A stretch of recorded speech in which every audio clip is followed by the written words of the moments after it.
Nous vivons dans un monde où les batailles spirituelles ne sont pas seulement des concepts abstraits, mais des luttes réelles qui se manifestent dans nos vies.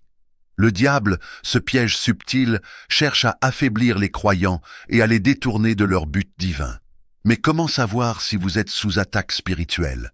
Quels signes peuvent vous alerter qu'une force invisible essaie de déstabiliser votre foi? Il arrive un moment dans la vie spirituelle de chaque croyant où les activités qui nourrissaient autrefois son âme semblent perdre leur éclat. Vous avez commencé à prier avec ferveur, à lire la Bible avec soif et à partager la parole de Dieu avec passion. Mais, à un moment donné, tout cela semble devenir une routine, une série de tâches sans saveur. La prière ne réchauffe plus votre cœur, la lecture des Écritures vous semble vide, et l'évangélisation vous paraît de plus en plus difficile. Vous commencez à vous dire « Pourquoi continuer ?» Cette indifférence croissante est un signal d'alarme. Le diable, subtilement, cherche à vous éloigner de ce qui vous nourrit spirituellement. Il ne va pas se manifester de manière évidente. Non. L'ennemi préfère agir lentement, comme un voleur silencieux dans la nuit, s'insinuant dans votre quotidien à travers de petites distractions qui, accumulées au fil du temps, déséquilibrent votre relation avec Dieu. Au début, cela semble insignifiant. Vous vous permettez une journée sans prière, puis une autre, et avant de vous en rendre compte, vous avez perdu l'habitude de nourrir votre âme. L'ennemi a atteint son objectif. Il vous a rendu indifférente à ce qui vous rapproche de Dieu. Imaginez votre cœur comme un jardin. Chaque moment passé en prière ou à méditer sur la parole de Dieu est comme un arrosage qui fait croître des plantes saines dans ce jardin spirituel. Mais ce que l'ennemi fait, c'est semer des herbes nuisibles, des distractions comme la fatigue excessive, le stress du travail ou des activités mondaines qui consomment votre temps et votre énergie. Ce sont des petites pierres que le diable dépose sur le chemin de votre dévotion. Cela ne semble pas si grave au départ, mais ces pierres s'accumulent et avant que vous ne le sachiez, elles bloquent votre passage. Votre esprit commence à se concentrer davantage sur ces pierres, ces distractions, que sur le chemin qui vous mène à Dieu. Le diable sait qu'il ne peut pas toujours attaquer de front, alors il utilise des distractions subtiles pour vous détourner de votre connexion avec Dieu. Cela peut commencer par une simple pensée « Je suis trop fatigué pour prier aujourd'hui ». Puis, cela devient une habitude. Vous reportez votre temps de prière encore et encore. Le diable est astucieux. Il sait que si vous perdez l'habitude, même littéralement, de chercher Dieu, vous serez moins susceptible de vous réengager spirituellement par la suite. Un des pièges les plus courants dans cette attaque est la fatigue spirituelle, qui n'est pas simplement le résultat d'une journée stressante ou de mauvais choix de sommeil.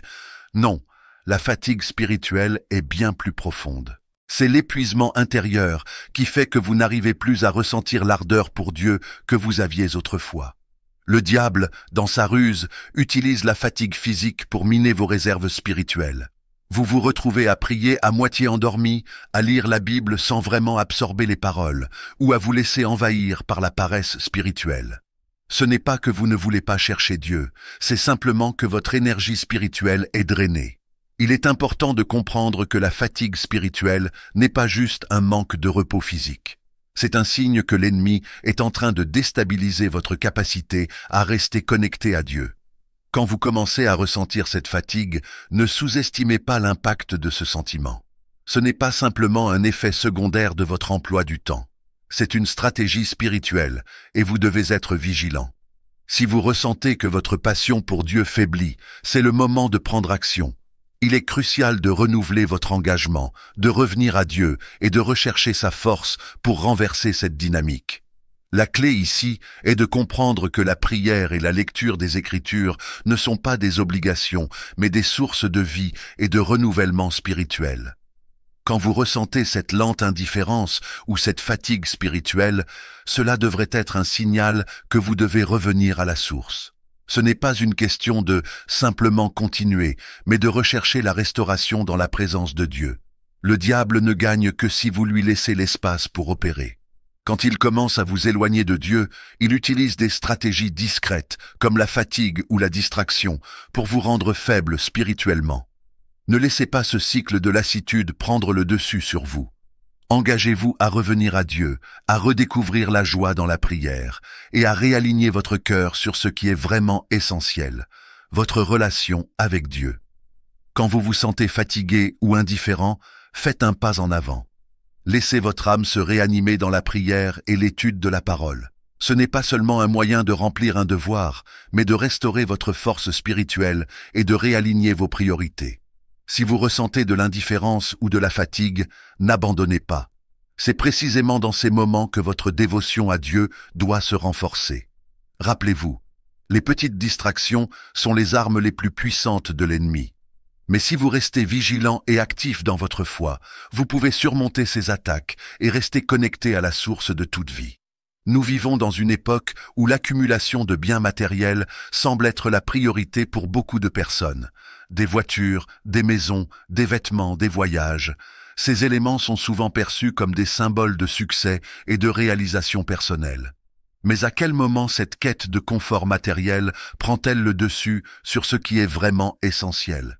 Quand est-ce que ces désirs deviennent un obstacle à notre foi en Dieu? L'ennemi sait exactement où frapper. Il ne se contente pas de vous attaquer directement par des stratégies spirituelles.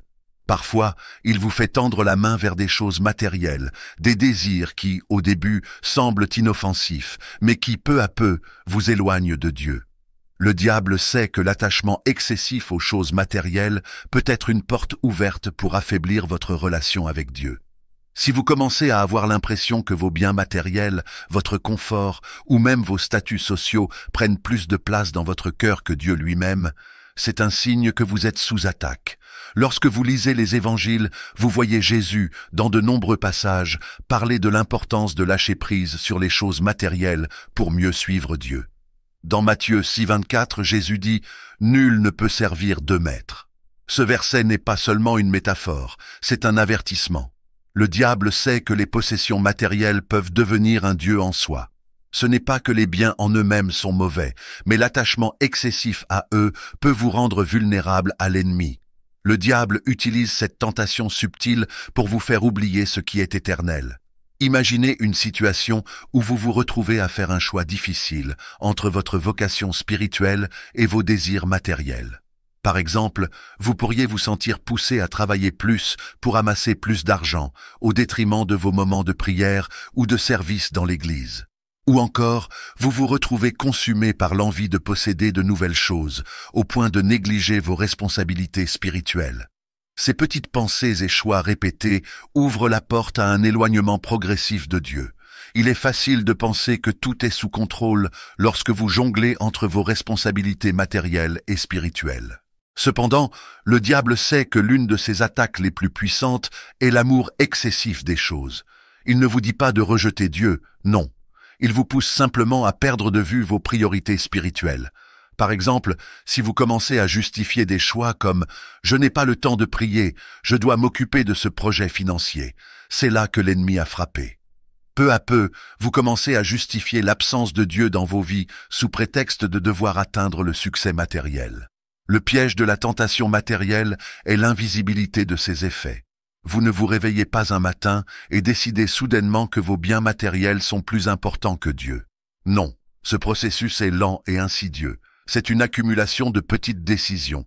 Acceptez de travailler des heures supplémentaires, même si cela vous prive de votre temps avec Dieu, sacrifier des principes spirituels pour atteindre un certain statut social, ou ignorer la parole de Dieu pour obtenir plus de richesses. Il est essentiel de se rappeler qu'à chaque instant, vous êtes confronté à un choix, Dieu ou le monde.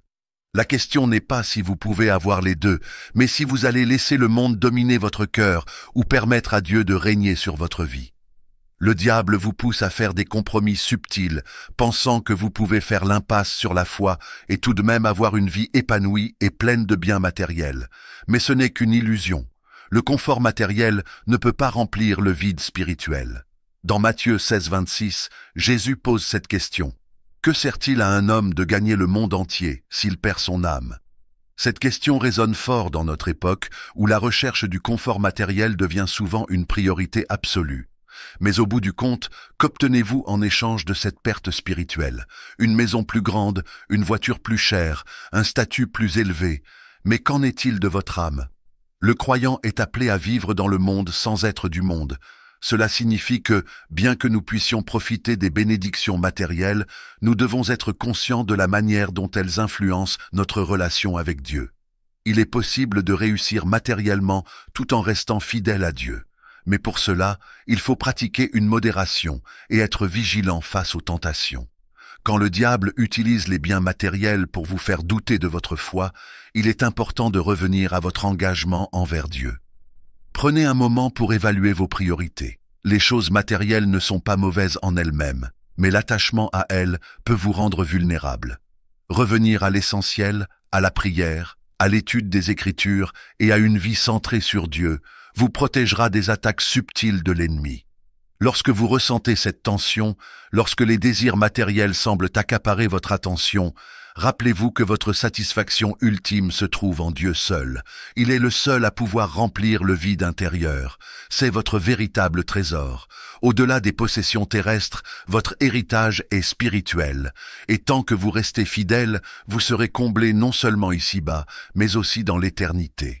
Dans notre monde moderne, où tout va à toute vitesse et où les distractions sont omniprésentes, il devient de plus en plus difficile de maintenir une concentration spirituelle.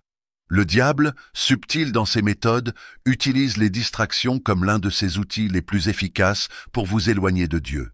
À première vue, ces distractions semblent anodines, une réunion de travail, des obligations familiales, des problèmes quotidiens qui demandent notre attention immédiate. Mais à y regarder de plus près, elles ont un but bien précis. Vous détournez de ce qui est vraiment important, c'est-à-dire votre connexion avec Dieu. Imaginez que vous êtes en train de prier ou de lire votre Bible et qu'une simple pensée surgit. J'ai oublié de répondre à ce message ou je dois absolument régler ce problème au travail. En un instant, vos pensées s'échappent de Dieu et s'envolent vers ses préoccupations. La prière devient moins concentrée, la lecture des Écritures devient plus mécanique, et avant même de vous en rendre compte, votre attention est complètement détournée. C'est là que l'ennemi agit. Il ne vous pousse pas directement à pécher ou à vous révolter contre Dieu. Non, il choisit plutôt une méthode plus subtile. Il occupe votre esprit avec les choses de ce monde. Il vous fait croire que ces préoccupations quotidiennes sont plus urgentes, plus importantes et plus dignes de votre attention que votre relation avec Dieu.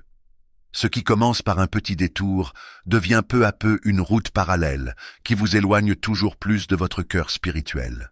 La vie moderne nous offre une multitude de distractions et le diable utilise ces distractions comme des épines dans le sol fertile de notre foi. Si nous ne sommes pas vigilants, ces préoccupations peuvent envahir nos pensées et notre cœur, nous empêchant d'avoir une vie de prière authentique et pleine de foi profonde. L'ennemi utilise ce qu'il y a de plus banal et quotidien pour rompre la connexion que nous avons avec Dieu. La simplicité apparente de ces distractions masque en réalité une stratégie spirituelle. Au-delà des distractions, l'inquiétude devient un autre des moyens les plus puissants que l'ennemi utilise pour nous éloigner de Dieu. L'inquiétude, la peur de l'inconnu, le stress lié aux événements qui échappent à notre contrôle, ce sont des armes spirituelles redoutables. Si vous vous trouvez à vous inquiéter constamment, à avoir des pensées anxieuses, cela devient un signal d'alarme. L'anxiété n'est pas simplement un état mental, elle affecte aussi votre âme et votre esprit, vous rendant vulnérable aux attaques du diable. Le diable utilise la peur pour briser votre confiance en Dieu, pour éteindre la paix que le Seigneur vous a donnée. Quand vous vous concentrez sur vos problèmes et vous laissez l'inquiétude envahir votre esprit, vous perdez de vue la promesse de Dieu. Il veille sur vous, il est le prince de la paix. Dans Matthieu 6,34, Jésus nous dit « Ne vous inquiétez donc pas du lendemain, car le lendemain s'inquiétait de lui-même. À chaque jour suffit sa peine. » Cette invitation n'est pas simplement une suggestion, c'est un commandement. Ne laissez pas la crainte du futur ou l'angoisse des situations non résolues vous détourner de la paix que Dieu désire vous offrir. Quand l'inquiétude prend le dessus, elle agit comme une prison qui vous enferme dans un état constant de tension et de nervosité. Vous vous retrouvez à ruminer constamment sur des problèmes, vous vous perdez dans l'anticipation du pire, et chaque journée semble être un combat intérieur. Ce type de pensées anxieuses et de préoccupations constantes est exactement ce que l'ennemi recherche. Il ne vous pousse pas à des actes évidents de rébellion ou de désertion spirituelle. Il vous empêche simplement d'avoir la paix en Christ, une paix qui surpasse toute compréhension. Quand vous êtes envahi par l'inquiétude, votre esprit est comme une mer agitée, impossible de se concentrer, de méditer ou de prier avec sincérité. Le diable utilise l'inquiétude pour briser votre confiance en la souveraineté de Dieu. Vous commencez à douter de ses promesses et à croire que vous devez gérer vos problèmes par vous-même. Vous oubliez que Dieu contrôle tout et que vos soucis, aussi lourds qu'ils puissent paraître, ne sont jamais plus grands que sa capacité à les résoudre. Quand vous vous inquiétez, vous dites implicitement à Dieu « Je ne crois pas que tu as tout sous contrôle, je préfère m'en charger ». C'est là que vous laissez l'ennemi prendre racine dans votre esprit. Que faire lorsque vous êtes piégé dans un cycle d'inquiétude? La première étape est de reconnaître le piège. Si vous ressentez que vos pensées deviennent confuses, anxieuses et que la paix de Dieu vous échappe, prenez un moment pour revenir à la vérité de l'Évangile. Souvenez-vous de Dieu et de sa promesse d'être toujours avec vous. Vous n'êtes pas seul dans vos luttes, et tout ce qui vous inquiète a déjà été pris en charge par celui qui détient toute autorité. La prière est la clé pour remettre chaque anxiété entre les mains de Dieu. Jésus nous invite à lui confier toutes nos préoccupations. Dans Philippiens 4, 6, 7, Paul nous exhorte « Ne vous inquiétez de rien, mais en toute chose, faites connaître vos besoins à Dieu par des prières et des supplications avec action de grâce. Et la paix de Dieu, qui surpasse toute intelligence, gardera vos cœurs et vos pensées en Jésus-Christ. » Cette paix ne vient pas de l'absence de problèmes, mais de la certitude que Dieu les maîtrise. Lorsque vous êtes envahi par l'anxiété, vous devez aussi vous rappeler la promesse de l'Esprit Saint, qui est là pour vous renouveler, vous fortifier et vous guider dans la vérité. L'ennemi veut vous voir vous épuiser dans des pensées sans fin, mais l'Esprit Saint vous offre la clarté et la sérénité que le monde ne peut pas donner.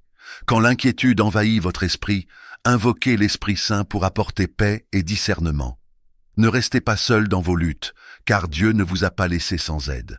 L'Esprit est votre consolateur, et il est toujours prêt à vous porter lorsque vous en avez besoin. Il y a une chose essentielle que vous devez pratiquer face à l'inquiétude, la confiance en Dieu. La foi ne consiste pas à tout comprendre ou à tout contrôler, mais à savoir que Dieu est souverain sur chaque détail de votre vie. Choisir de croire que Dieu est plus grand que vos soucis est l'une des décisions les plus puissantes que vous puissiez prendre chaque jour. Rappelez-vous que chaque inquiétude que vous laissez aller entre les mains de Dieu est une victoire contre l'ennemi. Quand vous choisissez de vous reposer dans la paix de Dieu, vous fermez la porte aux attaques de l'ennemi qui veut vous voir dans le chaos mental et émotionnel. Mais Dieu vous appelle à une vie de calme et de confiance, une vie où vous déléguez chaque souci à celui qui ne se fatigue jamais. L'inquiétude, l'anxiété et les distractions font partie de cette guerre spirituelle, mais vous avez un allié inébranlable dans cette lutte, la paix de Dieu. Rappelez-vous, vous n'êtes jamais seul dans la bataille. La paix divine est toujours à portée de main si vous choisissez de la recevoir. L'isolement est une des tactiques les plus efficaces et dangereuses que le diable utilise pour affaiblir les croyants. Le diable sait que l'unité des croyants est une force redoutable et qu'une communauté spirituelle forte forme un rempart difficile à briser. Mais il est également très conscient que si un croyant s'isole de cette communauté, il devient vulnérable et plus facile à attaquer. La méthode qu'il emploie est subtile. Il commence par créer un désintérêt pour les rencontres spirituelles et un sentiment de détachement par rapport à la communauté chrétienne. Ce processus peut être si insidieux que vous ne vous en rendez pas compte au départ, mais petit à petit, l'ennemi vous éloigne non seulement des autres croyants, mais aussi de votre propre force spirituelle. Au début, cela peut sembler inoffensif. Peut-être commencez-vous à échapper à une réunion de prière, à ne pas vous joindre aux autres pour l'étude de la parole, ou à refuser l'aide de vos frères et sœurs en Christ. Vous avez peut-être d'autres priorités, ou vous vous sentez simplement fatigué.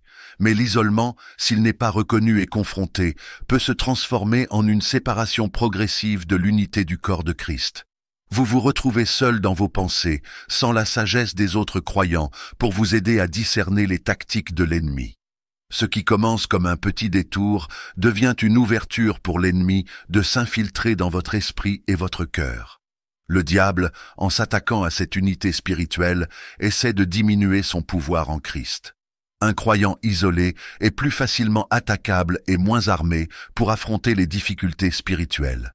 Sans la communauté, vous êtes plus enclin à douter de votre foi, à perdre votre motivation et à vous laisser submerger par les tentations du monde. Ce n'est pas un hasard si les moments de découragement spirituel coïncident souvent avec l'éloignement des autres croyants. Dieu, dans sa sagesse infinie, nous a créés pour vivre en communauté. Nous ne sommes pas appelés à marcher seuls dans cette vie spirituelle. Dans Hébreux 10:25, il est écrit: « Ne délaissons pas notre assemblée, comme c'est la coutume de certains, mais exhortons-nous mutuellement, et cela d'autant plus que vous voyez s'approcher le jour. » Cette exhortation n'est pas là pour nous imposer des contraintes religieuses, mais pour nous rappeler que l'unité et la communauté sont essentielles à notre croissance spirituelle.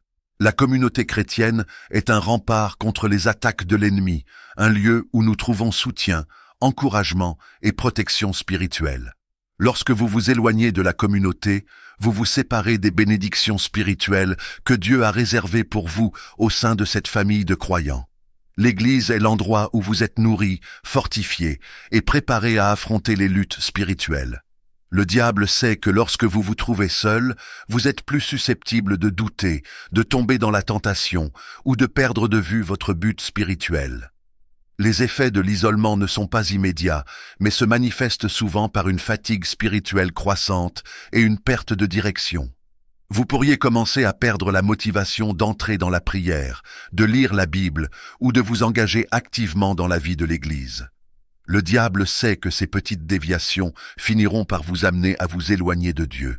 L'isolement peut également ouvrir la porte à des pensées négatives, des doutes sur votre foi et des tentations que vous auriez pu facilement éviter dans un environnement spirituel solide.